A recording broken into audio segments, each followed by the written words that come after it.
એ આપણી 10,000 વર્ષ જૂની ભારતીય સંસ્કૃતિ જે છે એ યુવાની અંદર ઉજાગર કરવાનો છે। આપણી વીર નર્મદ દક્ષિણ ગુજરાત યુનિવર્સિટી આજે 59 વર્ષ પૂર્ણ કરી રહી છે અને 60 વર્ષની શરૂઆત પણ કરી રહી છે। અને ભગવાન શ્રી રામના જ્યારે 550 વર્ષ પછી જ્યારે અયોધ્યાની અંદર પ્રાણ પ્રતિષ્ઠા થવાની છે ત્યારે યુનિવર્સિટીના પરિવારના તમામ સભ્યો શ્રી રામમય બની ગયા છે। અને આ 16મી જાન્યુઆરીથી 21 જાન્યુઆરી સુધી રોજ રાત્રે 7થી રાત્રે 11:30 સુધી વિવિધ પ્રકારના સાંસ્કૃતિક કાર્યક્રમો આયોજન કરવામાં આવ્યું છે અને 22 તારીખે શોભાયાત્રાનું પણ આયોજન કરવામાં આવ્યું છે। આની પાછળનો હેતુ જે છે એ આપણી 10,000 વર્ષ જૂની ભારતીય સંસ્કૃતિ જે છે એ યુવાની અંદર ઉજાગર કરવાનો છે।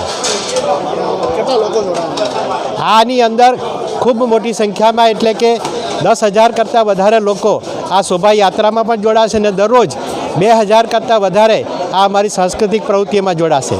આનાથી ભારતીય સંસ્કૃતિ જે છે એને ઉજાગર કરવાનો જ મુખ્ય સંદેશ છે।